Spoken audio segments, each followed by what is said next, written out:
Janine has had a great impact on the world of Austen studies. Whether it's graphic novels, whether it's exhibitions, as well as the really serious academic papers, it's difficult to think of anything that has had more impact than that. I first became aware of Janine and the work that she did when I started here at Jane Austen's house as director 6 years ago.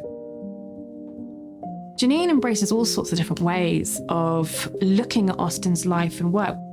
So to work with people that look at this in a different way and have different approaches in is really astonishing. There are many reasons to love Jane Austen, and people come to her from all sorts of different avenues. She teaches us, as great literature does, to cope with an unfair, unequal world. She's really permeated the culture in a lasting way, becoming, in some way, a new Jane Austen for each generation. She was a really, really good writer.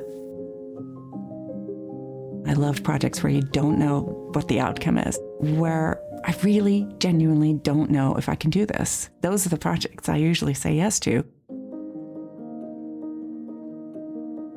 The excitement is to try and create an audience for works that you're passionate about or the author that you're passionate about.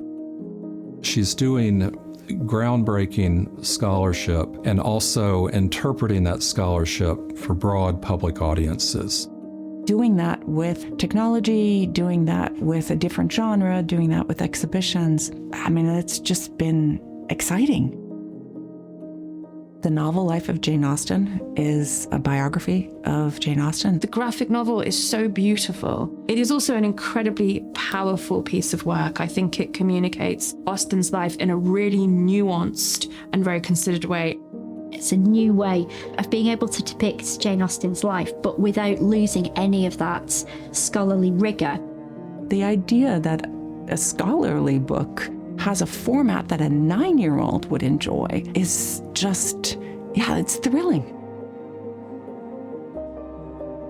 WhatJaneSaw.org is an open-sourced digital historical recreation of a blockbuster exhibition that Jane Austen had attended at the British Institution in London, and I had researched the heck out of it.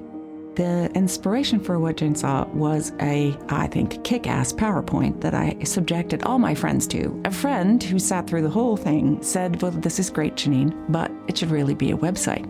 I said, academics write books and articles. We don't build websites. He said, yeah, but you work at a place with 52,000 people, right? There might be somebody there who does make websites. What? We want to translate that to the web? How do we do that? We don't have a model for that, so count us in. Our art director at the time visually imagined the space from the research Janine had done. The final result was a great joy. This is an extraordinary way to reach a younger audience and to get them hooked the way that Jane Austen hooked me. Janine approached the Folger Shakespeare Library when I was there with an exhibition idea on Will and Jane, that is, William Shakespeare and Jane Austen. We mounted an exhibition that could compare them on equal footing. Will and Jane were on billboards around town and buses, and people were enjoying Shakespeare and Jane Austen side by side. That's a thrill, and you don't have that when you're sitting alone in the halls of academe, cranking out another chapter of a very serious book. It is impossible not to be inspired by Janine's work. Janine has helped shape how Austen is viewed, how she is considered the greatest female writer in the English language. What we read is who we are, and if you become the person that helps us understand what we read, that's an incredible impact. One of the most meaningful impacts is really how our students' lives are affected and changed. Sometimes I read Jane Austen with my students out loud. Reading together allows people to understand not just that book, but sometimes themselves better too. It's why I teach. every generation needs to have ownership over a great writer in order for a writer to remain great. I wonder what she thinks of all this. She has built a legacy, and I get to be part of that legacy.